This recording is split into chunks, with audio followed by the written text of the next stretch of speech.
gusto nyo halimbawa mag-ride kayo ng Bicol, pwede nyo itong gamitin alternate route bukod. So dito tayo dadaan kasi may deliver tayo papuntang Pitogo, door to door delivery from Pasay to Pitogo, Quezon. So yun guys.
So guys, andito na tayo sa Malikboy, Pagbilao.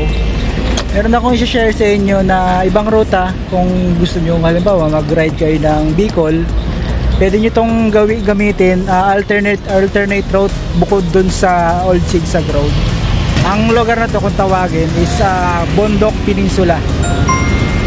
So pag diniretso mo siya, yung dumaan dun sa kabila tsaka dito, ang tagpo nyo sa Gumaka na.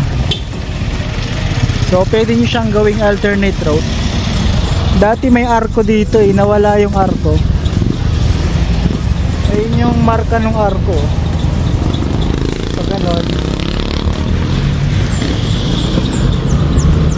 Pag ganun siya, nawala yung arko niya dati, itim Hindi ko alam bakit nawala. Dati may nakalagay dyan, welcome to Bondok Peninsula. So yun na yung Bondok Peninsula is binubuo ng 15 municipalities. Umpisa dito sa Padre Burgos, sunod-sunod na yan, Agdangan, Unisan, Pitogo, Macalelon, General Luna, ano pa ba yun? Katanawan, Mulanay, San Narciso, papuntang Buena Vista, and marami. Mas maganda yung kalsada dito, si purong spalto siya compare dun sa Bitukang Manok, pero mas mabilis dun sa Bitukang Manok. Nga lang, kung gusto nyo lang ng ibang alternate road, pwede nyo gamitin to. Medyo mahaba lang siya compare dun sa kabila. Doon kalsada na yung papunta dun sa zigzag, tsaka sa new zigzag. Pero guys, pagka dito ka dumaan, kung gabi ka dadaan dito, medyo kailangan malakas yung ilaw ng motor mo o sasakyan mo, kasi madilim dito yung bahay, kasi dito layo-layo. Tinanong ko si Kuya Tricycle Driver doon. Sabi niya pala, nilipat, sinadya palang tanggalan yung arko, nilipat daw doon magpicture kasi nasasagi daw pala ng truck, kaya nilipat. Ayun, try nyo dito. Yung tawagin to is Bondok Peninsula. Way back 90s dumadaan kami dito, rough road pa to noon, pero ngayon maganda na daw yung kalsada. So dito tayo dadaan kasi may deliver tayo papuntang Pitogo sa family namin, sa side ng asawa ko. Door to door delivery from Pasay to Pitogo, Quezon. So yun guys, baka doon na rin tayo mag lunch. So okay, tara guys, let's go.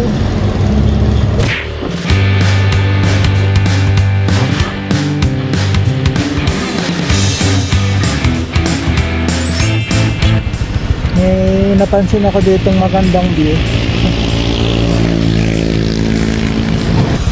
So dito pa rin tayo sa bayan ng Padre Burgos. Lalapitan lang tayo magandang picturean.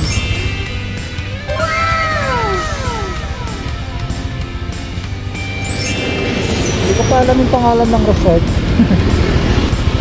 Ito siya, yun yung cottage. Subukan natin lumapit. Parang maganda mag-picture. Para may magandang souvenir naman tayo. Mahaba pala ito.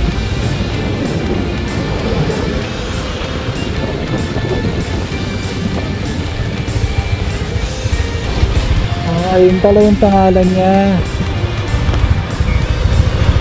Costa Amorosa. Tama ba? Nagpipicture lang tayo dun. Mabilis ang picture lang. Alam mo naman tayo mga riders, picture lang masaya na tayo. Okay lang naman siguro to dito. Sa group lang naman eh.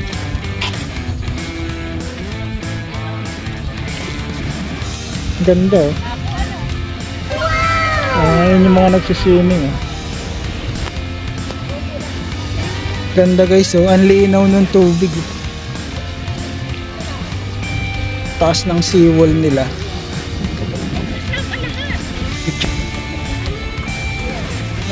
May bato dun sa gitna.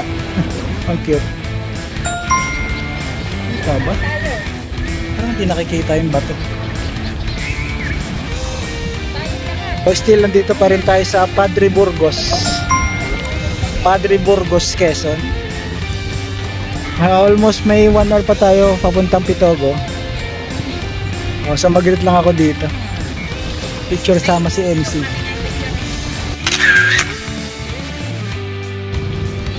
Ngayon talaga pag solo ride, puro selfie ang picture. Hindi nakikita yung bato. So yun na, munta na tayo ng Pitogo. Quickie lang, quick picture. Init na si Jarvis. Pagod ka na? Wala na akong kinakausap kundi yung motor. Yung mga nagsiselfie dito. Ganda ng ang linaw ng tubig. Ingat lang baka mahulog ang ating cellphone.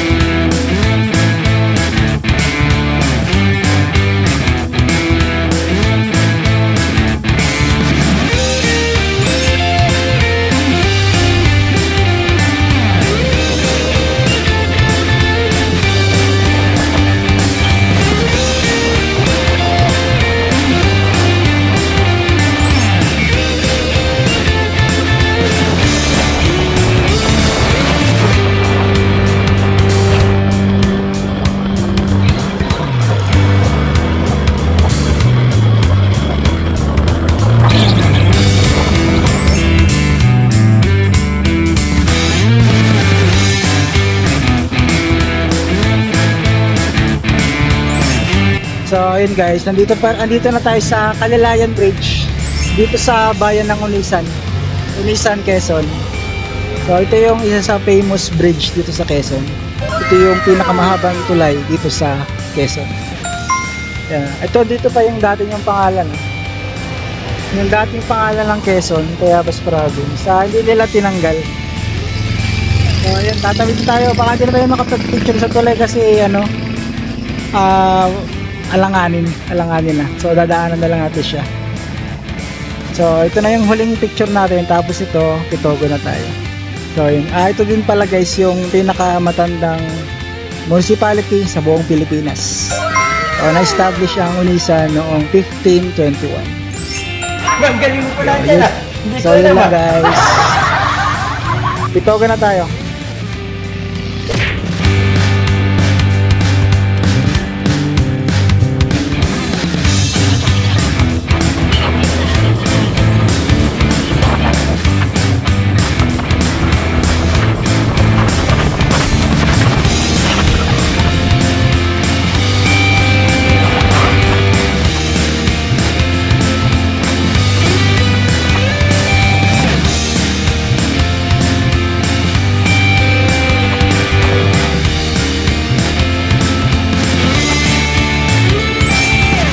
At ayun nga guys, bigla pang bumagsak yung ulan. Ayun, shoutout kila kuya, mga nakasilong dito sa malapit na ako sa Pitogo. Ayan, nagkapote muna ako guys.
Dito na tayo sa ito na pala yung didelivero natin si Kuya Rodel.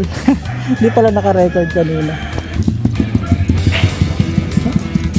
Ito na yung parcel ni Kuya Rodel from Hong Kong to Pasay, tapos Pasay to Pitogo.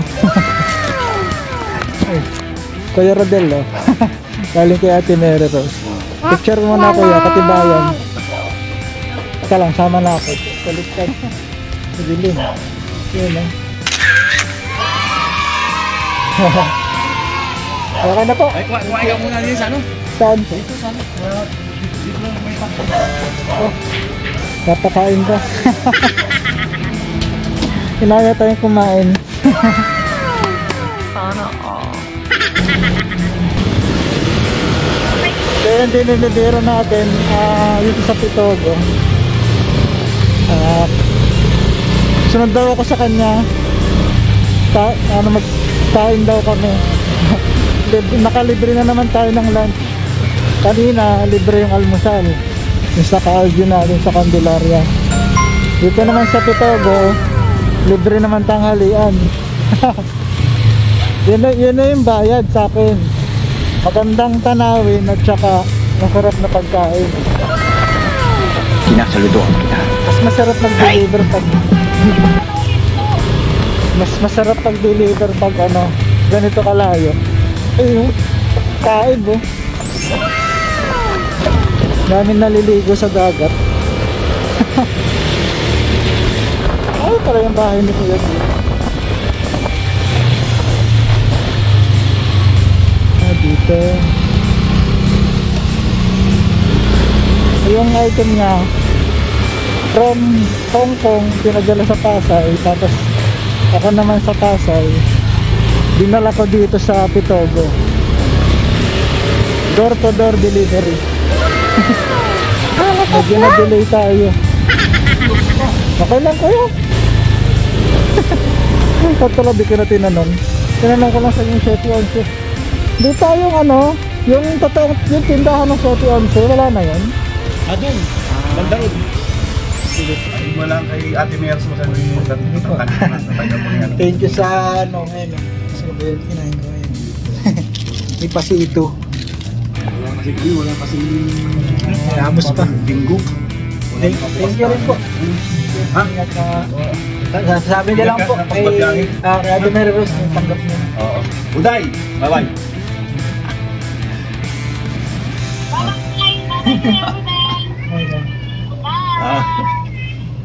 Ano sa Pasay? Sa Pasay sila? Sa Pasay. Ingat. Thank you. Ito sila madam. Hey guys, so still nandito pa rin tayo sa Pitogo. Meron akong i-share sa inyo. Ito. Alam niyo ba yung kauna-unahang branch ng 7-Eleven sa Pilipinas? Dito siya nag-umpisa sa Pitogo, Quezon. Ito. Ayun. 7-11. Yung unang 7-Eleven dito. Ano din yan? 24 hours din yan.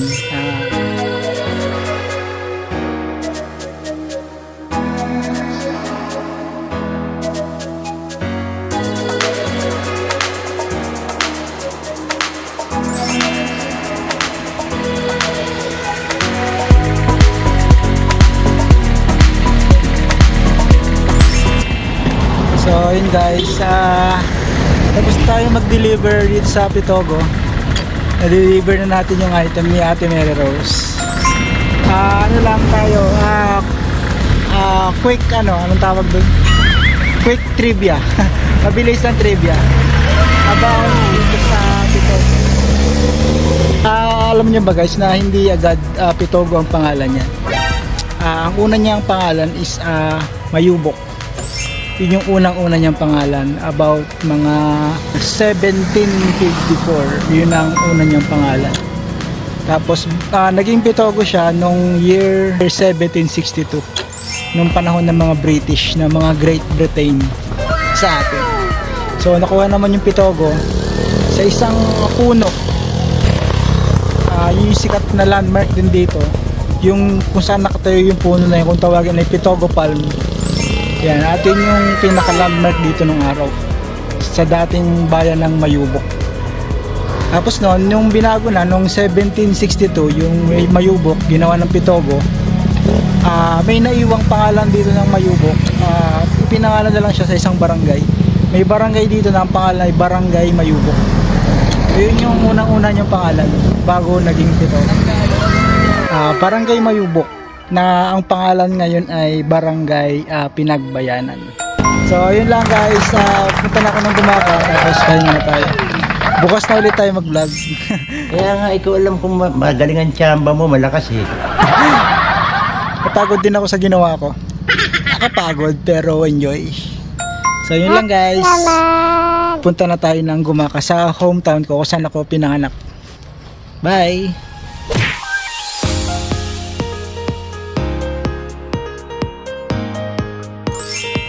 So guys, inulan na tayo. Ito na yung end ng Bundok Peninsula sa daan ko. So pag kumanan ka papuntang Bicol, ay dumiretso ka sa loob ka ng Gumaca Town, Gumaca proper. Kasi ito pabalik na ang Manila. So dito guys yung yung end ng Bundok Peninsula pag papunta ka ng Gumaca. So yun lang, pwede na kayo kumanan dito kung Bicol ride kayo, pwede na kayo dyan. Ako kasi Gumaca, so diretso ako dito. So yun lang guys, sana nakatulong yung video ko. Hanggang dito na lang. Punta na ako ng Gumaca, na ulan na. Bye bye.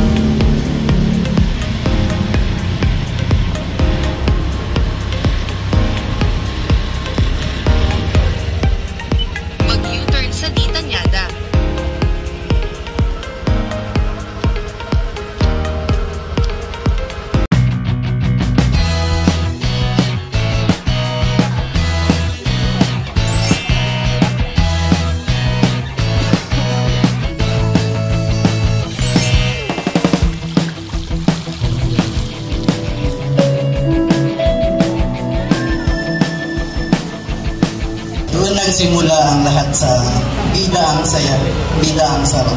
Ikaw yung babae sagot sa aking mga panalangin. Ipagluluto kita ng favorite kong ulam.